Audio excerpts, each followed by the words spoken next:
இன்றைய தினம் நம்ம இயேசு கிறிஸ்துவோட ஓமைகளை ஒவ்வொன்றாக பார்த்து வருகிறோம். அதில் இன்றைய தினம் நாம் விசேஷமாக பார்க்க இருப்பது மத்தேயு 6வது அத்தியாயத்திலும் லூக்கா 12வது அத்தியாயத்திலும் இயேசு கிறிஸ்து பிரசங்கத்தின் இடையிலே ஒரு காரியத்தை சொல்லுகிறார். ஒன்று, ஆகாயத்து பறவைகளை கவனித்து பாருங்கள். உங்க சத்தம் கொஞ்சம் கம்மியா கேக்குது, நல்லா கேக்குது, கொஞ்சம் நல்லா இருந்தா கொஞ்சம் அதிகமாக நல்லா இருக்கும்.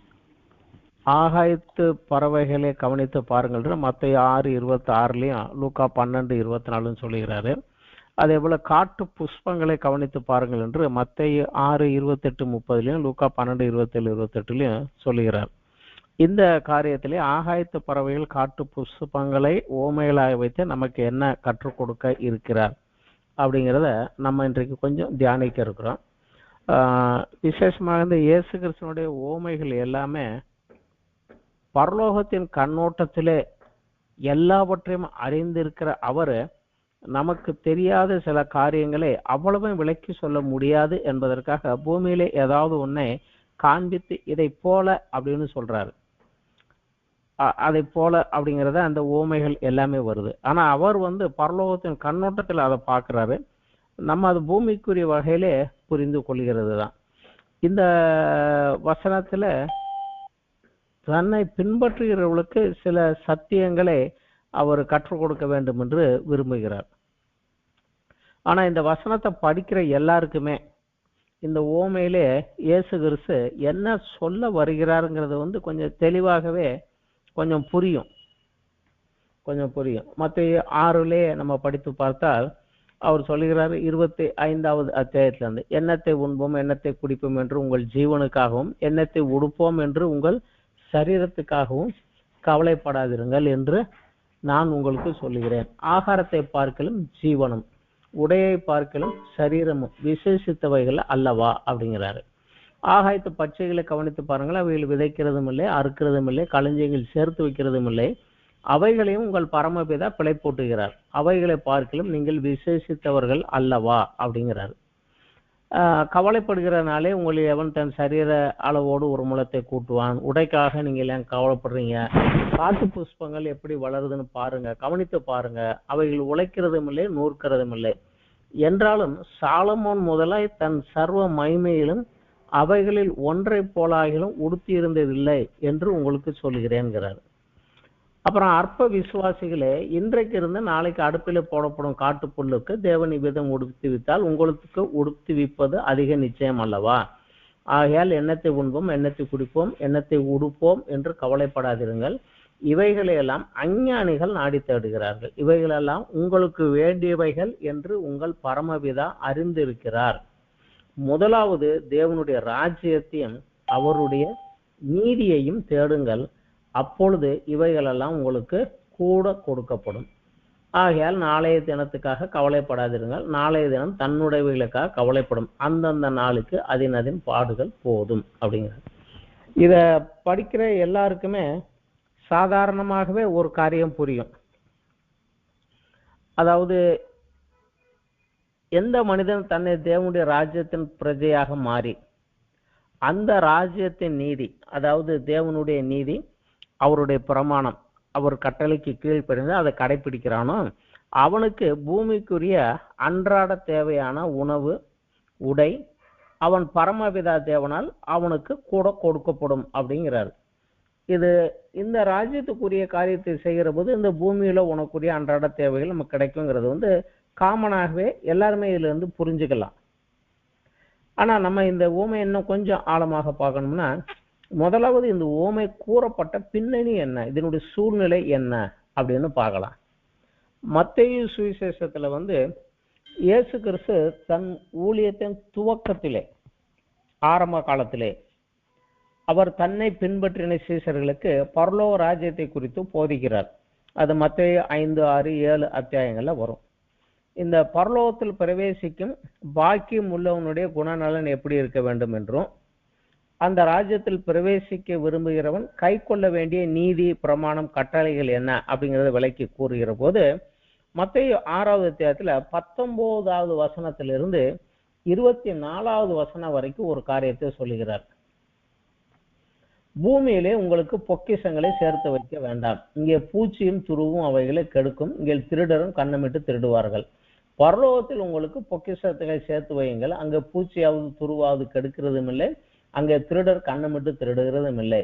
உங்கள் பொக்கிஷம் எங்கே இருக்கிறதோ அங்கே உங்கள் இருதயம் இருக்கும்.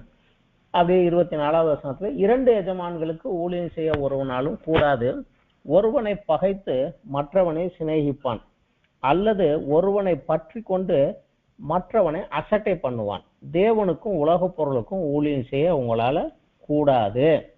அப்படிங்கிட்டு தான் நீங்கள் எண்ணத்தை உண்போம் எண்ணத்தை குடிப்போம் என்று ஜீவனுக்காகவும் உங்கள் சரீரத்துக்காக கவலைப்படாதீர்கள் சொல்லி நம்ம படித்த அந்த உவமைகளை சொல்லுகிறார்.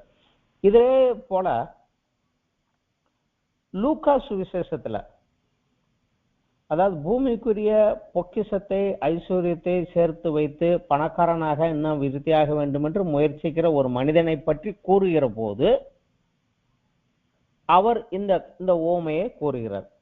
ஆனா லூக்கா சுவிசேஷத்துல அவர் கூறுகிற போது மத்தேயுல ஒரு ஊழியத்தின் ஆரம்ப கட்டத்துல, ஆனா லூக்கா பார்க்கிற போது அவர் 12 சீசர்களை ஏற்கனவே நியமித்து விட்டார், அப்புறம் ஒரு 70 சீசர்களை நியமித்து விட்டார்.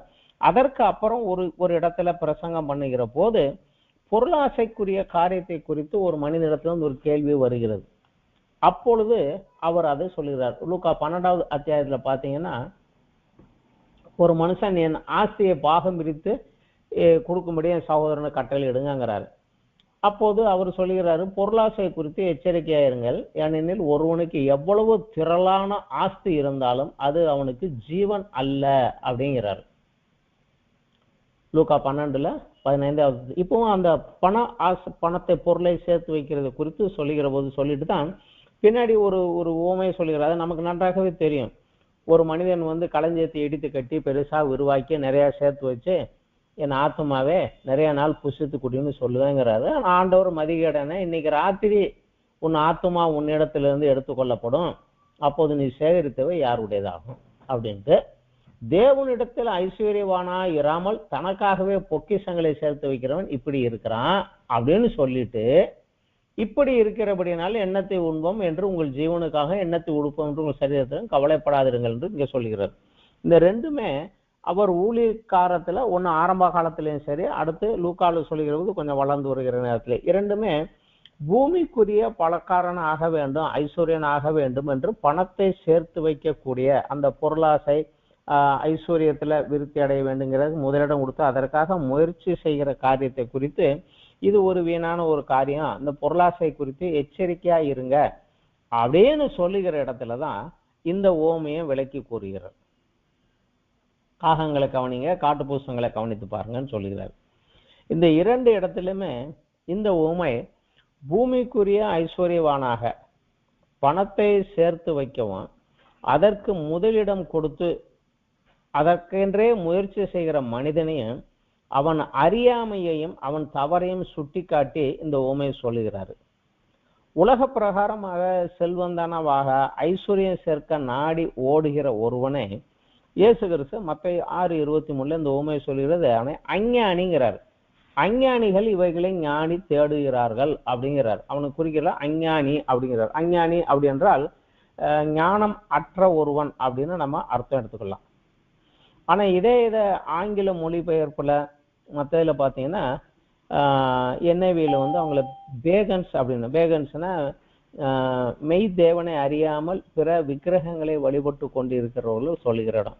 ஆனா மற்ற ஒரு இதுல பாத்தீங்கன்னா ஜென்டைல்ஸ் அப்படின்னா புற இனத்தார், அதாவது யாவே தேவனை அறியாமல், அவரை குறித்து அறியாமல் மற்ற தெய்வங்களை வணங்கி கொண்டு போகக்கூடிய இவர்களை புற ஜாதியார் புற இனத்தார் அப்படிம்பாங்க. அந்த புற இனத்தார் அப்படின்னு சொல்லுவாங்க. ஆனா லூக்கா சுவிசேஷத்துல இவங்களை இயேசு சொல்லி இவர்களை உலகத்தார், இந்த உலகத்தை சேர்ந்தவர்கள் இவைகளை நாடி தேடுகிறார்கள் அப்படிங்கிறார். அதனால இவங்களுக்கு ஜீவனுள்ள தேவனை குறித்தும் தேவனுக்கும் தனக்கும் உள்ள உறவை குறித்தும் அறிவு இல்லாமல் இருக்கிறதுனால அவங்க இந்த பூமிக்குரிய காரியத்துக்கே முதலிடம் கொடுத்து அலைஞ்சு ஓடிக்கிட்டு இருக்கிறாங்க அப்படிங்கிறார். ஆனா அதே சமயம் இதற்கென்றே இந்த உலக பிரகாரமான காரியத்திற்கென்றே முயற்சி செய்யக்கூடிய தேவனுடைய பிள்ளைகளை நீங்களோ அப்படிங்கிறது இவங்களை குறித்து சொல்லுகிறார். அதுல மத்தேயு 6:30 லூக்கா 12:28 அவங்கள அற்ப விசுவாசி என்று சொல்லுகிறார். அதனால அற்ப விசுவாசிகளே நீங்க ஏன் எப்படி இருக்கிறீங்க அப்படிங்கிறாரு.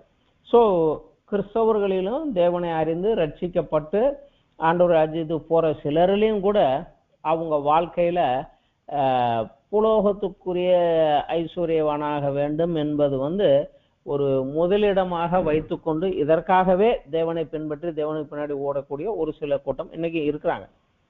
அந்த மாதிரி போறவங்களை அவர் என்ன சொல்லுகிறாரு, அற்ப விசுவாசிங்கிறார். இவங்களுக்கு இயேசு கிறிஸ்துவை பற்றி தெரியும், தேவனை பற்றியும் தெரியும், ரட்சிப்பின் சத்தியமும் அறிவார்கள், ரட்சிக்கப்பட்டோம்னு சொல்லுவாங்க, ஞானஸ்நானம் கூட எடுத்திருப்பாங்க, சபைகளுக்கு போய்கிட்டே இருப்பாங்க, தசம பாகம் கொடுத்துக்கிட்டே இருப்பாங்க, ஆலய ஆராதனைக்கு போவாங்க. ஆனா கர்த்தர் என்னை ஆசீர்வதித்திருக்கார் என்று பூமிக்குரிய ஆசீர்வாதங்களில் வளர்வதே தேவன் என்னை ஆசீர்வதித்திருக்கிறார் என்று சொல்லி கொண்டு போய்கிட்டே இருப்பாங்க. இவங்களுக்கு விசுவாசம் இருக்குது, ஆனால் தேவன் எதிர்பார்க்கும் அளவுக்கு இல்லை. இவங்க விசுவாசம் ஒரு சின்ன லெவல்ல தான் நிக்குது, அதுக்கு மேல இல்லை. இதைத்தான் அவங்களுக்கு சொல்லுகிற போது நீங்கள் அற்ப விசுவாசியே அப்படின்னு சொல்றாரு. இல்ல நம்ம இன்னும் ஒரு காரியத்தை நம்ம இது பார்க்கலாம். தேவனால ஆசீர்வதிக்கப்பட்ட ஒரு மனிதன் சாலமோன் ஞானி நமக்கு தெரியும். அவன் தேவனால ஆசீர்வதிக்கப்பட்டான். உலகத்துல யாருக்கும் இல்லாத அளவு ஐஸ்வர்யத்தையும் உனக்கு பொருளையும் உனக்கு ஞானத்தையும் உனக்கு தாரேன் அப்படின்னு தேவன் அவனுக்கு சொல்லியிருந்தாரு. அவன் இந்த பொருளை சேர்த்து வைக்கிறது குறித்து ஒரு காரியத்தை எழுதியிருக்கிறார். பிரசங்கி 2வது அத்தியாயத்துல அவர் எழுதுறாரு. 4வது வசனத்துல இருந்தேன், நான் பெரிய வேலைகளை செய்தேன், எனக்காக வீடுகளை கட்டினேன், திராட்சை தோட்டங்களை நட்டினேன், எனக்காக தோட்டங்களையும் சிங்கார வனங்களை உண்டாக்கி அவைகளின் சகல கனி விருட்சங்களை நட்டினேன், மரங்கள் பயிராகும் தோப்புக்கு நீர் பாய்ச்சுகிறதுக்கு குளங்களை உண்டு பண்ணினேன், வேலைக்காரர்களையும் சம்பாதித்தேன், வீட்டிலும் வேலைக்காரிகள் பிறந்தார்கள், எனக்கு முன்பு எருசலேமிலிருந்து எல்லாரை பார்க்கிறேன், ஆடு மாடு முதலான திரண்ட ஆஸ்திகள் எனக்கு இருந்தது, வெள்ளியையும் பொன்னையும் ராஜ சம்பத்தையும் மாகாணங்களில் உள்ள பொருளையும் சேகரித்தேன், எனக்கு முன் எருசலேமிலிருந்து எல்லாரை பார்க்கலாம், நான் பெரியவனும் திரவிய சம்பன்னனும் ஆனேன் அப்படிங்கிறார். ஆனா அதே அவர் சொல்லுகிறது 11வது வசனத்துல சொல்லுகிறாரு, என் கைகள் செய்த சகல வேலையும் நான் பட்ட எல்லா பிரயோசத்தையும் கண்ணோக்கி பார்த்தேன், இதோ எல்லாம் மாயையும் மனதுக்கு சஞ்சலமுமாய் இருந்தது அப்படிங்கிறார். இந்த பணம் சேர்க்கணும் போறது ஒரு காலத்துல இது ஒரு மாயை, இதனுடைய ரிசல்ட் மனதுக்கு சஞ்சலமுமாய் இருந்தது அப்படிங்கிறார். அதனால என்ன சொல்றாரு அவரு, பின்னாடி சொல்றாரு 18-19 சூரியனுக்கு கீழே நான் பட்ட பிரயாசத்தை எல்லாம் வெறுத்தேன், எனக்கு பின் வரப்போகிறவனுக்கு அதை நான் வைத்து விட்டு போக வேண்டியதாகுமே, நான் இவ்வளவுலாம் சேர்த்து அவ்வளவே நான் யூஸ் பண்ண முடியாது, எனக்கு பின்னாடி ஒருத்தன் வருவானே அவனுக்கு இதெல்லாம் நான் வச்சுட்டு போகணும், அவன் புத்திமானாயிருப்பானோ மூடனாயிருப்பானோ யார் அறிவார், ஆகிலும் சூரியனுக்கு நான் பிரயாசப்பட்டு ஞானமாய் சம்பாதித்த சகல வஸ்துகளின் மேலும் அவன் அதிகாரி ஆவான், இதுவும் மாயையே அப்படிங்கிறார். ஸோ இந்த பணம் சேர்க்கறதுங்கிறதெல்லாம் அவரை போல சேர்த்தவங்க யாரும் கிடையாது, ஆனாலும் கடைசியா அவர் சொல்றது இது மாயை அப்படிங்கிறார், இது வியர்த்தமான ஒரு காரியம் அப்படிங்கிறார். ஆனா இயேசு கிறிஸ்து இங்கே சொல்லுகிற போது அவர்களை இந்த காரியத்துக்காகவே செல்லக்கூடிய ஆண்டவருடைய பிள்ளைகளை குறித்து அவர் சொல்லுகிற போது நீ அற்ப விசுவாசி அப்படிங்கிறார். இல்ல ஏன் இந்த அற்ப விசுவாசி அப்படின்னு சொல்லுகிறாரு அப்படின்னு பார்த்தா, இந்த இயேசு கிறிஸ்து இந்த உவமையிலே பிரதானமான காரியங்கள் 2 காரியங்களும் சொல்லுகிறார். அது ஜீவனும் சரீரமும். எதை உண்போம் எதை குடிப்போம் என்று அதற்கு முக்கியத்துவம் கொடுப்பதை காட்டிலும் அதற்காகவே சம்பாதிப்பதற்காக உன் நேரத்தையும் காலத்தையும் செலவழிப்பது, உன் பலனையும் செலவழிப்பதையும் பார்க்கிலும் முக்கியமான 2 காரியம் உண்டு. ஒன்று உன்னுடைய ஜீவன், அதுக்கு முதலிடம் கொடு. 2வது உன் சரீரம், அதுக்கு முதலிடம் கொடு. இதை 2ஐயும் விட்டுட்டு எதை உடுப்போம் எதை குடிப்போம்னு சொல்லி நீ இதுக்காக நீ முயற்சி பண்ணாத அப்படிங்கிறார். உணவை காட்டிலும் ஜீவன் முக்கியம், உடைய காட்டிலும் சரீரம் முக்கியம். இதுல இந்த ஜீவனும் சரீரமும் தேவன் நமக்கு கொடுத்தது. என் ஜீவன் தேவனிடத்திலிருந்து எனக்கு வந்தது, என் சரீரம் தேவன் எனக்கு கொடுத்தது. எனவே அதுக்கு தேவையான ஆகாரம் உடையும் தேவைன்னு அவரை நான் அறிவேன் அப்படிங்கிறாரு. அதுக்கு என்ன தேவைன்னு நான் அறிவேன்கிறாரு. காகங்களை கவனிச்சு பாருங்க, அது உழைக்கிறதும் இல்லை, சேர்த்து வைக்கிறதும் கிடையாது, குடோன்ல சேர்த்து வைக்கிறதும் கிடையாது. ஆனாலும் அன்னன்னைக்கு அதை நான் போஷிக்கிறேன்னா இல்லையா நீ பாரு. அப்ப உனக்குரியதை நான் கொடுப்பனா இல்லையா? அந்த விசுவாசம் உனக்கு ஏன் இல்லை? நீ அற்ப விசுவாசிங்கிறார். உன் சரீரத்தை பாரு, அதுக்குரிய ட்ரெஸ்ஸுக்காக நீ அலையிற. காட்டுல தெரு ஓரமா போற இடத்துல இருக்கிற புஷ்பங்கள் எல்லாம் கவனித்து பாரு, அவைகள் எல்லாம் எவ்வளவு விதவிதமா கலர் கலரா நான் சிருஷ்டித்து வைத்திருக்கிறேன். அதையே நான் அப்படி சிருஷ்டித்தேன் என்றால் உன்னை நான் எவ்வளவு அழகா சிருஷ்டித்து உனக்கு கொடுக்க மாட்டேன் நான்? அந்த விசுவாசம் ஏன் உனக்கு இல்லை? என்னிடத்துல அந்த பெற்றுக்கொள்ளாம இதுக்காகவே நீ ஏன் ஓடிக்கிட்டு இருக்கிற அப்படிங்கிற. இப்ப இந்த காரியத்தை நம்ம தேவனிடத்திலிருந்து என்னுடைய அனுதின தேவை, இதை தேவனிடத்திலிருந்து நான் பெற்றுக்கொள்ள வேண்டுமானால் அதுக்கு நான் என்ன செய்யணும்? அதையும் சொல்லிடுறாரு. இது எல்லாருக்கும் கிடையாது. இதெல்லாம் வேணும்னா நீ முதல்ல ஒரு காரியத்தை செய். என்ன செய் அப்படிங்கிறாரு. என்னுடைய அன்றாட தேவையான உணவு, உடை, உறைவிடம் இவைகளே தேவனிடத்திலிருந்து நான் அனுதினமும் பெற்றுக்கொள்ள நான் செய்ய வேண்டியது மனம் திரும்பி சுவிசேஷத்தை விசுவாசித்து இயேசு கிறிஸ்துவின் இரத்தத்தால் என் பாவங்கள் கழுவப்பட்டு தேவனோடு ஒப்புரவாகி, அவருடைய சத்ருவாக அல்ல அவருடைய பிள்ளையாக ஒப்புரவாகி அவருடைய ராஜ்யத்தில் இந்த பூமியில நிகழக்கூடிய அவருடைய ராஜ்யத்தில் நான் பிரஜையாக வேண்டும். இதே இயேசு முதலாவது தேவனுடைய ராஜ்யத்தையே தேடுங்க. தொட்டு சம்பாதிக்கிறதுக்கு பணம் சேர்க்கறதுக்கு ஓடுறதை விட்டுட்டு முதல்ல தேவனுடைய ராஜ்யத்துக்குள்ள போறது எப்படின்னு தேடுங்க. அது உள்ள போனா மட்டும் முடியாது. உள்ள போயிட்டீங்க, அதுக்கப்புறமா நீங்க ஒரு காரியம் செய்யணும், அதனுடைய நீதியையும் தேடுங்கள் அப்படிங்கிறாரு. இன்னைக்கு பாதியில நிறைய பேர் நின்றுறாங்க, அடுத்த பார்ட்டுக்கு போறது இல்லை. அதுதான் இன்னைக்கு கிறிஸ்தவத்தில் இருக்கக்கூடிய சிக்கல்.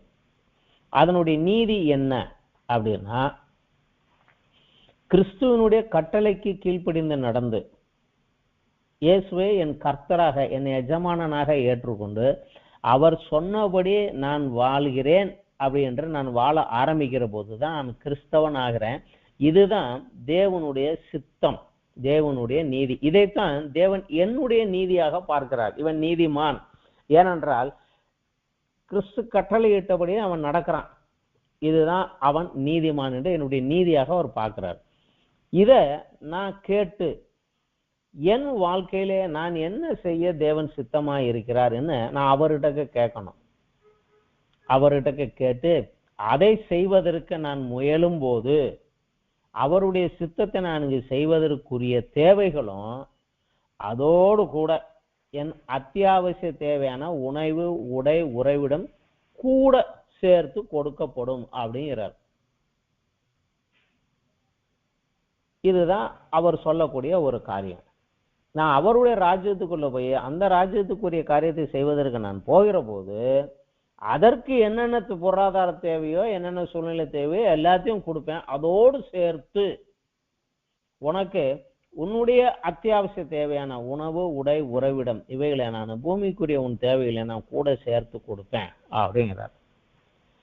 இதுல முக்கியமான காரியம் என்னன்னா, தேவனை அறியாத இவ்வுலகத்து ஜனங்கள், தேவனை அறியாதவங்க அவங்க செல்வம் சேர்ப்பதிலே தீவிரமாக இருந்து பூமியிலே தன் வாழ்நாட்களை 70 வருஷமோ 80 வருஷமோ செலவழித்த பின்பு தான் சம்பாதித்து சேர்த்து வைத்ததெல்லாம் யார் அனுபவிப்பான், அதை எப்படி பிரயோஜனப்படுத்துவானே தெரியாம மரித்த பின்னரும் பாடுகள் வேதனைகளோடு தான் நித்தியத்துக்குள்ள கழிப்பாங்க.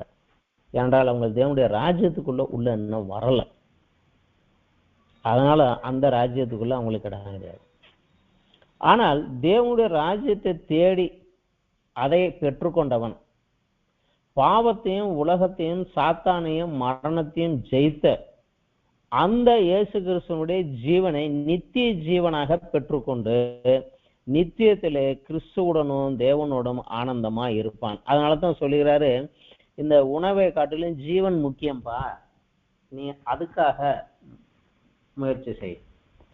அது வேணும்னா நீ பரலோக ராஜ்யத்துக்குள்ள உள்ள வரணும், தேவனுடைய ராஜ்யத்துக்குள்ள உள்ள வரணும். அது தேடி உள்ளவா, அது முக்கியம். அப்படிங்கிறார்.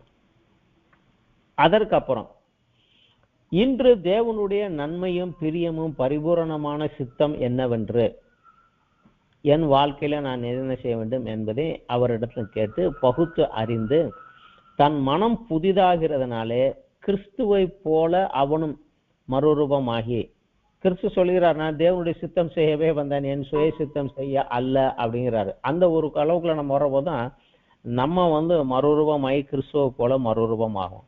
அப்படி அவர் தேவனுடைய சித்தம் செய்தவன் ஒளியில் உள்ள பரிசுத்தவான்களுடைய சுதந்திரத்திலே பங்கடைவான். இந்த புவி வாழ்க்கையிலே அவன் தேவனுடைய சித்தம் செய்வதால் அவனது அத்தியாவசிய தேவையான அனுதின உணவு, உடை, உறைவிடம் இவையெல்லாம் அவனுக்கு இன்று பூமியிலே அது ஒரு அலவன்ஸாக, எப்படி ஒரு கவர்மெண்ட் ஸ்டாஃப் கவர்மெண்ட் வேலையாக போனார்னா அந்த வேலை நிமித்தம் அவருக்கு தேவையானதெல்லாம் கவர்மெண்ட்ல இருந்து கொடுக்கப்படுகிறதோ அதே போலவே தேவனுடைய சித்தத்தை செய்வதற்கு போவான். அந்த சித்தம் செய்வதற்கு தேவையான பொருளாதார தேவைகள், சூழ்நிலை தேவைகளை தேவன் உருவாக்கி கொடுப்பதை போலவே அந்த வேலை செய்கிறவனுக்குரிய தேவைகள், பூமிக்குரிய தேவைகள் எல்லாம் அவனுக்கு கூட சேர்த்து கொடுக்கப்படும் அப்படிங்கிறார். அதாவது heavenly reward given in earthly cover. அவ்வளவுதான். கடையில போய் ஒரு விலை உயர்ந்த ஒரு பொருள் வாங்கினோம்னா அதை ஒரு கவர்ல போட்டு ஒரு கேரி பேக்லயோ ஒரு அழகான பையிலையோ போட்டு கொடுப்பாங்க. அப்படித்தான் உள்ள இருக்கிற பொருள் தான் முக்கியம். மேல இருக்கிற அழகான கவர் அழகா இருக்கலாம், ஆனா அந்த கவர்ல போட்டு கொடுப்பாங்க, அந்த கவர் முக்கியம் இல்லை. அதுதான் என்னுடைய பூமிக்குரிய இந்த தேவைகள். நீ அந்த காரியம் செஞ்சேன்னா அதோட இந்த பூமிக்குரியதை சேர்த்து நான் உனக்கு கொடுப்பேன் அப்படின்னு. இதுல ஒரு சத்தியத்தை நம்ம தியானிக்கிறது நம்மளுடைய விசுவாசத்தை கொஞ்சம் பலப்படுத்தும். ஆகாயத்து பறவைகள், காட்டு புஷ்பங்கள் இவைகளெல்லாம் தேவன் தான் சிருஷ்டித்தார். பறவைகள் நாளைய தினத்துக்காக சேர்த்து வைப்பதில்லை. அதை சிருஷ்டித்த தேவன் அதற்கு அனுதின ஆகாரத்தை கொடுக்கிறார். காட்டு புஷ்பங்கள் நூற்பதோ வண்ணம் தீட்டிக் கொள்வதோ இல்லை. ஆனாலும் மிக சிறந்த வண்ணங்களால் தேவன் அவைகளை அழகாக கூட்டுகிறார். அதே தேவன் தான் என்னுடைய தேவன். என்னுடைய தேவன் மட்டுமல்ல, என்னுடைய பரமபிதா என்று இயேசு கிறிஸ்து கூறுகிறார். இவைகளெல்லாம் உங்களுக்கு தேவை என்று உங்கள் பரமபிதா அறிவார் அப்படிங்கிறார். பரமபிதா அப்படிங்கிறார். இதையெல்லாம் நமக்கு தேவைன்னு அவருக்கு தெரியும். அப்ப நம்ம அவர்கிட்ட கேட்டோம்னா அவர் நம்ம கொடுக்க மாட்டாரா அப்படிங்கிறார். அது மட்டுமல்ல, இந்த காகங்களையும் காட்டு புஷ்பங்களையும் காவனுங்க, இதை காட்டிலும் நீங்க விசேஷமானவர்கள் அல்லவா அப்படிங்கிறாரு. அது எந்த வகையில நாம அவைகளை காட்டிலும், இந்த பூமியில் உள்ள எல்லா சிருஷ்டிகளை காட்டிலும் நாம விசேஷமானவர்கள் அப்படிங்கிறதும் நம்ம கொஞ்சம் பார்க்கலாம். இது பார்க்க வேண்டுமென்றால் ஆதியாகமம் 1வது அத்தியாயத்துல அந்த சிருஷ்டிப்பின் கதையில இருந்து தான் அதை நம்ம பார்க்க முடியும். ஆதியாகமம் 1வது அத்தியாயத்துல இந்த பறவைகள் இவைகளை சிருஷ்டிக்க போகும்போது ஆண்டவர் என்ன சொன்னார்னு பார்க்கலாம். ஆதியாகமம் 1வது அத்தியாயத்துல முதலாவது நம்ம இந்த தாவர வகைகள் இவைகளெல்லாம் பார்க்கலாம். 11, 12 வசனங்களிலே போடுறார். அப்பொழுது தேவன் பூமியானது புல்லையும் விதையை பிறப்பிக்கும் பூண்டுகளையும் பூமியின் மேல் தங்கள் தங்கள் விதைகளுடைய கனிகளையும் தங்கள் தங்கள் ஜாதியின்படி கொடுக்கக்கூடிய கனி விருட்சங்களை முளைப்பிக்க கடவுது என்றார். அது அப்படியே ஆயிற்று. அதாவது பூமியை பார்த்து சொல்றார், இந்த தாவரங்கள், செடிகள், கொடிகள், விதையை கொடுக்கக்கூடியது, கனி கொடுக்கக்கூடிய மரங்கள், பூக்கள் இவைகளெல்லாம் உண்டாக கடவுது அப்படின்னு சொன்னார். பூமியை பார்த்து சொன்னாரு. பூமியில இருந்து அது உண்டாச்சு. ஆனா அதே சமயத்துல இந்த பறவைகளை படைக்கிற போது அவர் என்ன சொல்லிடுறாருன்னா, வசனம் 1வது அத்தியாயத்திலே 20, 21 பின்பு தேவன் நீந்தும் ஜீவ ஜந்துக்களையும் பூமியின் மேல் ஆகாயம் என்ற வானம் என்கிற ஆகாய விரிவிலே பறக்கும் பறவைகளையும் ஜலமானது திரளாய் ஜனிப்பிக்க கடவுது என்றார். உடனே தேவன் மகா மச்சங்களையும் ஜலத்திலே தங்கள் தங்கள் ஜாதியின்படி திரளாய் ஜனிப்பிக்கப்பட்ட சகலவித நீர் வாழும் ஜந்துகளையும் சிறகுள்ள ஜாதி ஜாதியான சகலவித பட்சிகளையும் சிருஷ்டித்தார். தேவன் அது நல்லது என்று கண்டார். சோ ஜலத்தை பார்த்து சொன்னார், பறவைகளும் மச்சங்களும் உண்டாகட்டும்னாரு. ஜலத்திலிருந்து அவைகள் உருவானது. பூமியை பார்த்து சொன்னாரு, தாவர வகைகள் எல்லாம் உண்டாகட்டும்ன்றாரு. இன்னைக்கு இருக்கக்கூடிய எல்லா தாவர வகைகளும் உண்டானது. அதே தேவன் தான் காட்டு மிருகங்களையும் நாட்டு மிருகங்களையும் படைக்கிற போதும் திருப்பி அவர் சொல்கிறார் 24வது வசனத்துல, பூமியானது ஜாதி ஜாதியான ஜீவ ஜந்துகளாக நாட்டு மிருகங்களையும் ஊரும் பிராணிகளையும் காட்டு மிருகங்களையும் ஜாதி ஜாதியாக பிறப்பிக்க கடவுது என்றார். அது அப்படியே ஆயிற்று.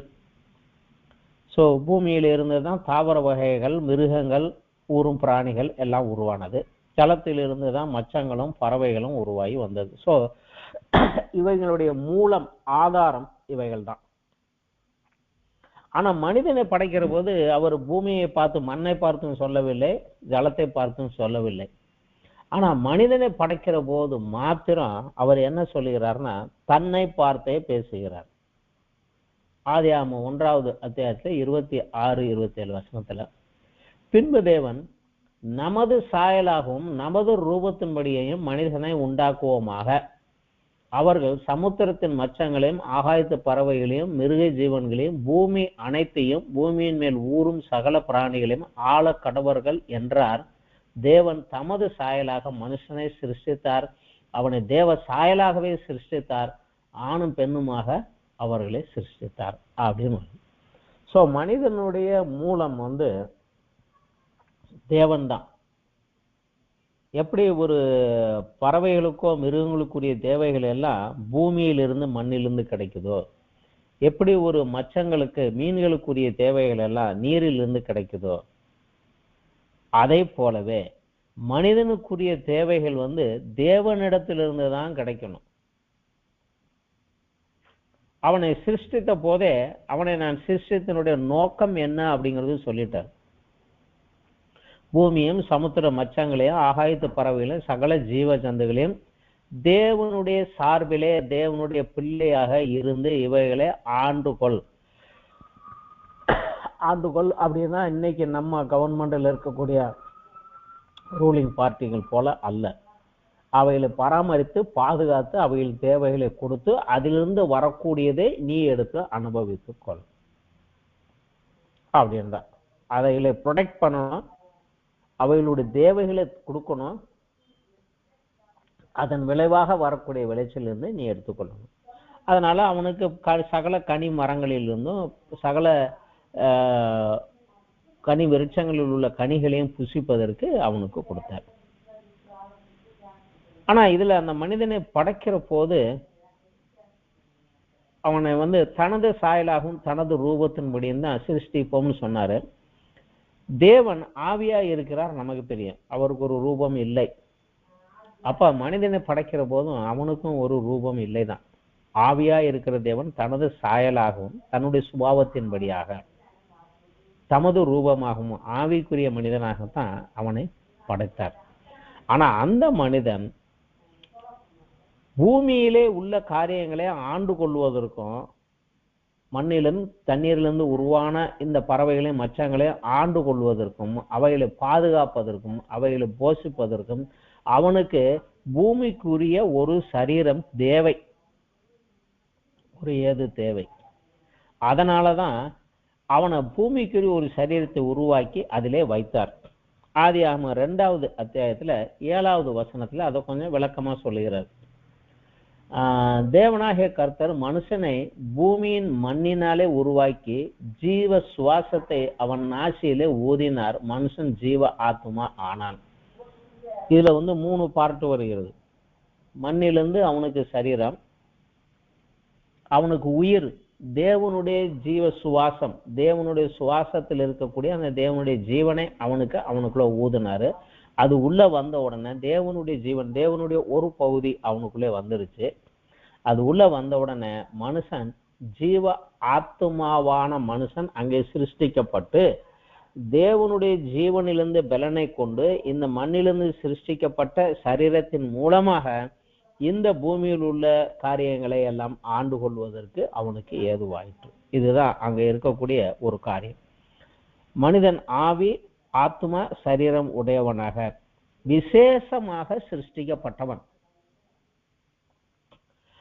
பறவைகள், மிருகங்கள், மச்சங்கள் இவைகளுக்கு ஆவி உண்டு, ஜீவன் உண்டு, சரீரம் உண்டு. ஆனா ஆத்மா அப்படிங்கிற ஒண்ணு அவங்களுக்கு கிடையாது.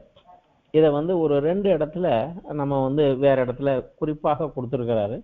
அதுல இருந்து நம்ம கொஞ்சம் பார்க்கலாம். அதுல ஏசாயா புஸ்தகத்துல தேவன் ஜனங்களை குறித்து சொல்லுகிற போது ஒரு இடத்துல சொல்லுகிறார். அவரு 57வது அத்தியாயத்துல இது சொல்லப்பட்ட சூழ்நிலை வேற. 15, 16வது வசனத்துல நித்திய வாசியம் பரிசுத்தர் என்கிற நாமமுள்ள மகத்துவமும் உன்னதமானவர் சொல்லுகிறதாவது, உன்னதத்திலும் பரிசுத்த ஸ்தலத்துல வாசம் பண்ணுகிற நான் பணிந்தவர்களின் ஆவியை உயிர்ப்பிக்கிறதற்கும் நொறுங்கினவர்கள் இருதயத்தை உயிர்ப்பிக்கிறதற்கும் நொறுங்குண்டு பணிந்த ஆவியவர்களிடத்துல வாசம் பண்ணுவேன். இது நம்ம எல்லாருக்கும் தெரிஞ்ச ஒரு வசனம் தான். ஆனா அடுத்த வசனம், நான் எப்பொழுதும் வழக்காட மாட்டேன், நான் என்றைக்கும் கோபமாய் இருப்பதும் இல்லை, ஏனென்றால் ஆவியும் நான் உண்டு பண்ணின ஆத்துமாக்களும் என் முகத்துக்கு முன்பாக சோர்ந்து போகுமே. சோ மனிதனை ஆவியையும் ஆத்மாவையும் உருவாக்கி அதற்குள்ளே வைத்தார். அந்த ஆவி அவருடைய ஜீவனுடைய ஒரு பகுதி. அதனாலதான் அந்த ஆவியை நான் உயிர்ப்பிப்பதற்காக, அந்த ஆத்மா அவன் இருதயத்தை உயிர்ப்பிப்பதற்காக நான் அங்கே வாசம் பண்ணுவேன் அப்படிங்கிற இதை சொல்லுகிறார். சாலமோன் ஞானியும் கூட இதை குறிப்பாக ஒரு இடத்துல சொல்லுகிறார். பிரசங்கின் புஸ்தகத்திலே 3வது அத்தியாயத்திலே அவர் ஒரு காரியத்தை சொல்லுகிறார். இது சாலமோன் ஞானமுள்ள மனிதன் ஒருவன் கொடுத்ததுதான். இது தேவனுடைய வாக்காக எடுக்க முடியாது, அவருடைய ஞானத்தினால் அறிந்ததை அவர் சொல்லுகிறார். இதுல நம்ம ஒரு பார்க்கலாம். 3வது அத்தியாயத்துல 20, 21 வசனத்துல எல்லாம் ஒரே இடத்துக்கு போகிறது, எல்லாம் மண்ணிலே உண்டாகிறது, எல்லாம் மண்ணுக்கு திரும்புகிறது. சோ இந்த தாவரங்களாக இருக்கட்டும், மிருகங்களாக இருக்கட்டும், நாட்டு மிருகம், காட்டு மிருகம், ஊரும் பிராணி இருக்கட்டும், மனிதனாக கூட இருக்கட்டும், அவனுடைய சரீரம் மண்ணிலிருந்தே உண்டானது. அது எல்லாம் திரும்பி மண்ணுக்கு திரும்புகிறது அப்படிங்கிறது. எல்லாம் மண்ணிலே உண்டாகிறது, எல்லாம் மண்ணுக்கு திரும்புகிறது. ஆனா உயர ஏறும் மனுஷனுடைய ஆவியையும் தாழ பூமியில் இறங்கும் மிருகங்களின் ஆவியையும் அறிகிறவன் யார் அப்படின்னு கேட்கிறார். அடுத்த வார்த்தை, அதாவது மிருகங்கள் மற்றவைகள் செத்து போனா அந்த ஆவி திருப்பி மண்ணுக்குள்ள போயிருது, திருப்பி வேறு ஒன்றாக சிருஷ்டிக்கப்பட்டு வெளியே வருது. தாவரங்களோ மிருகங்களோ அழிந்தா அந்த பாடி டீகம்போஸ் ஆகி வேற ஒண்ணு வருது. ஆனா மனிதனுடைய ஆவி அப்படி இல்லை. அவன் இங்க மரித்து போனா அது உயர போகுது, தேவனிடத்துல போகுது. ஜீவன் தன்னை தந்து தேவனிடத்துக்கு போகுங்க வார்த்தை சொல்லுது. அவன் ஆவி மேல போயிடும் அப்படிங்கிறது. சோ இந்த விசேஷமானவன் என்றால் ஆவியும் ஆத்மாவுடைய தேவனை போன்ற சாயலை உடையவனாக மனிதன் படைக்கப்பட்டான். அப்படிங்கிற போது அவனுக்குரிய அந்த தேவைகளை கொடுக்க ஆவியின் பலனும் அவனுக்கு வேணும். அவன் ஆத்மாவிலே தேவ சாயலாகவும் தேவ ரூபத்தோடையும் தேவன் கொடுத்த ஆளுகையின் அதிகாரத்தையும் உடையவனாக இந்த சரீரத்தை கொண்டு பூமியை அவன் ஆண்டு கொண்டு இருக்க வேண்டும். ஆனால் துரதிருஷ்டவசமாக அந்த முதல் மனிதன் ஆதாமும் ஏவாளும் தேவன் சொன்ன வார்த்தையை விசுவாசிக்காமல் இந்த நன்மை தீமை அறியக்கூடிய பழத்தை புசித்தால் புசிக்கும் நாளிலே நீ சாகவே சாவாய்ன்னு சொல்லி தெளிவாக சொல்லியிருந்தாரு. அதை அவன் விசுவாசிக்கவில்லை. சாத்தானுடைய வார்த்தையை விசுவாசித்து நீங்கள் மரிப்பதில்லை அப்படின்னா அவன் சொன்ன வார்த்தையை விசுவாசித்து அவன் ஆலோசனைக்கு கீழ்ப்படிந்து தேவனுடைய கட்டளைக்கு விரோதமாக செயல்பட்டதனால தேவனுடைய ஆவி, அவன் ஆவி, அவனுக்குள்ளே இருந்த அந்த ஆவி தேவனுக்கும் அவனுக்கும் உள்ள தொடர்பிலிருந்து துண்டிக்கப்பட்டு, ஸோ அந்த ஆவியை ரினிவல் பண்றதுக்கோ அதை இன்னும் டெவலப் பண்ணி கண்டினியூ பண்றதுக்கோ வழி இல்லாம அந்த ஆவி கொஞ்சம் கொஞ்சமாக அணைந்து போகக்கூடிய ஒரு ஆவியை உடையவனாக, ஸோ மரிக்கக்கூடிய அந்த ஆவி ஒரு நாள் அந்த சரீரத்தை விட்டு வெளியேறி விடும். அந்த ஆவி இல்லைன்னா ஆத்மா அந்த சரீரத்தை ஆளுகை செய்ய முடியாது. அந்த ஆத்மாவும் வெளியேறணும். ஆவியும் ஆத்மாவும் வெளியே போயிட்டா சரீரம் ஒரு மண்ணு தான், அது மண்ணுக்கு தான் போயா. இந்த ஒரு சூழ்நிலைக்குள்ளாக அவன் போன காரணம் இதுதான். அந்த மனிதனை சாத்தானுடைய வார்த்தையை விசுவாசித்து அவன் ஆலோசனைக்கு கீழ்ப்படிந்து நடந்ததனால அவனை சாத்தான் அவனுடைய தேவனாகிய மாறி அவனை ஆண்டு அவன் மூலமாக பூமியை ஆளுகை செய்ய ஆரம்பித்தான். பூமி முழுவதையும் அந்த மனிதன் மூலமாக, தனக்கு கீழ்ப்படிந்த மனிதன் மூலமாக அவன் ஆண்டு கொள்ள ஆரம்பித்தான் அன்றைய காலத்திலிருந்து. ஆனா இயேசு கிறிஸ்து மனிதனாக பிறந்து மாம்சம், உலகம், பிசாசு, மரணம் இவைகளை ஜெயித்து இன்று அந்த ஜீவனை அவரை ஏற்றுக்கொள்ளுகிற, மனம் திரும்பி அவரை விசுவாசித்து ஏற்றுக்கொள்ள வருகிறவனுக்கு அந்த ஜீவனை நமக்கு கொடுத்து இன்று அவருடைய கட்டளைக்கு கீழ்ப்படிந்து நாம வளர்கிற போது, தான் திரும்ப வருகிற போது இந்த பலவீனமான அழிவுக்குரிய இந்த சரீரத்தை அகற்றி போட்டுவிட்டு தன்னுடைய சரீரத்துக்கு சமமான மகிமையான சரீரத்தை நமக்கு கொடுத்து மீண்டும் ஆதாம் இழந்து போன அந்த ஆளுகையை நமக்கு திரும்ப தருவேன் அப்படிங்கிறார். ஆதாம் கொண்டு பூமியை ஆளுகை செய்ய வேண்டியது தேவனுடைய திட்டம். அது மனிதனுடைய கீழ்ப்படியாமையினாலும் பிசாசினுடைய சூழ்ச்சியினாலும் போஸ்ட்போன் ஆகி கொஞ்சம் தள்ளி வைக்கப்பட்டிருக்கிறது, அவ்வளவுதான். மனிதன் எப்பொழுது தேவனுக்கு முற்றுமாக உடைந்து இந்த முழு உலகத்தை ஆளுகை செய்வதற்கு தன்னை தகுதிப்படுத்தி எடுத்துக்கொண்டு வருகிறார்களோ அப்பொழுது இது மீண்டும் தேவனுக்கு கீழ்ப்படிந்து தேவனுடைய ஜீவனை, நித்திய ஜீவனாகிய இயேசு கிறிஸ்துவை பெற்றுக்கொண்டு, அன்றைக்கு ஜீவ சுவாசத்தை பெற்றாங்க, இன்னைக்கு அவர் ஜீவனை பெற்றுக்கொள்கிறார். அவன் ஆத்துமா பிசாசுக்கு கீழ்ப்படியாமல், கரைப்படியாமல், பரிசுத்தத்திலே நீதியிலே வளர்ந்து அவருக்கு கீழ்ப்படிந்து வருகிற போது இந்த சரீரம் அப்பொழுது அந்த காரியத்தை செய்வதற்கு தகுதி இல்லாத ஒரு சரீரமாக, பலவீனப்பட்ட ஒரு சரீரமாக இருக்கனால இதை எடுத்து போட்டுவிட்டு தம்முடைய சரீரத்துக்கு ஒப்பான சரீரமா மறுரூபமாக்கி பூமியிலே மீண்டும் ஆளுகை செய்வார். இதைத்தான் இயேசு கிறிஸ்து திரும்ப வருகிற போது அவரோடு கூட 1000 வருடங்கள் நாம் பூமியை அரசாட்சி செய்வோம். அந்த தேவனுடைய திட்டம் போஸ்ட்போன் தான், இட்ஸ் நாட் கேன்சல்டு. தேவனுடைய திட்டத்தை யாரும் கேன்சல் பண்ண முடியாது, போஸ்ட்போன் தான்.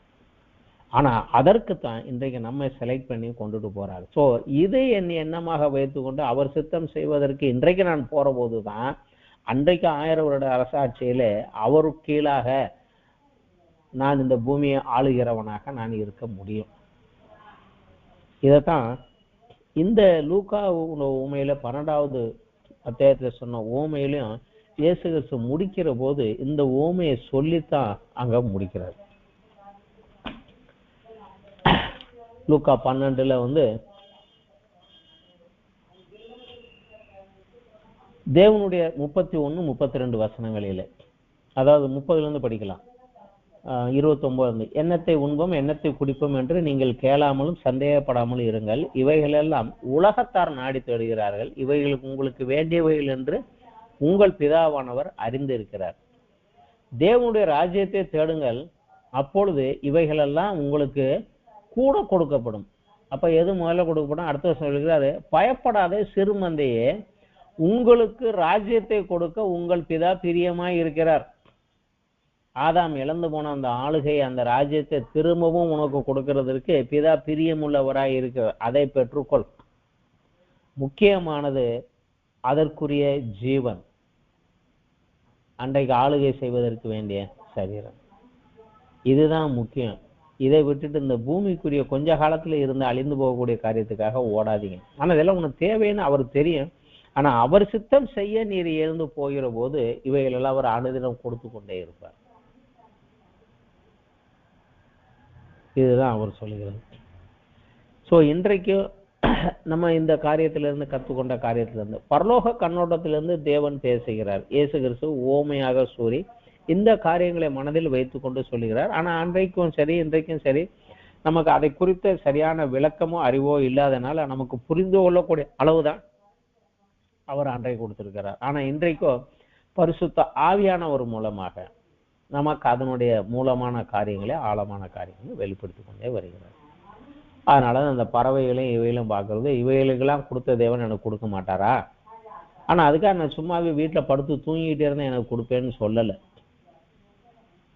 முதலாவது தேவனுடைய ராஜ்யத்தை தேடுங்கள், அதோடு அதனுடைய நீதியை தேடுங்கள்.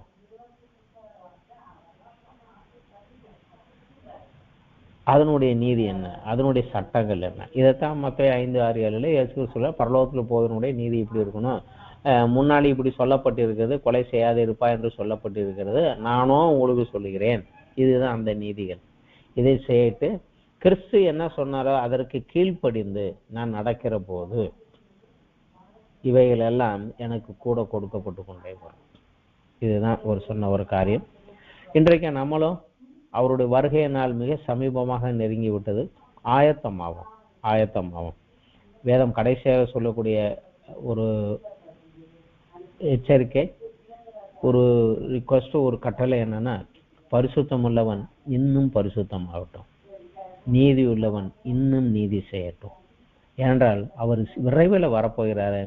அவரோடு இணைந்து பூமியை மீண்டும் ஆளுகை செய்ய நாம் நம்மை ஆயத்தப்படுத்துவோம். நன்றி, வணக்கம். இத்தோடு இந்த வாரத்துக்குரிய இந்த வேத பாட வகுப்பு முடிவடைந்தது.